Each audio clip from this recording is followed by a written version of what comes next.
আমার বোর্ডে তেল বড় সমস্ত ছবিল আমরা স্টেপ নিয়ে আসি ঘাটে আবহাওয়ার কারণে আমরা যাইতে পারতেছি না। গতকালকের থেকে আজকে 2 দিন সাগর খুব খারাপ, কোনো বোট নদীতে যাইতেছে না। 2টা নৌকা বার হয়েছে, একটা মানুষ কি একটা টোটাল ফাইয়ে নাই, মানুষ কিছু ফাইছে, আর একটা বোট উড়িয়ে এসছে, মানুষের পাখিটা নিয়ে আসে।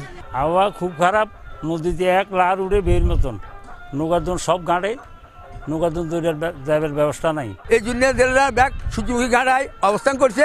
এখন জেলেরা বসে রয়েছে, সব জেলে হাজার হাজার জেলে এখানে বর্তমানে আমার সামনে আছে। কোনো অবরোধ নাই, কোনো বাধা নাই, বোধগড়ও মানা করে না। নদীতে মাছ আছে, জেলেরা বাতাসাল্লা বলে যাইতে পারে না, প্রচুর পরিমাণ মাছ আছে।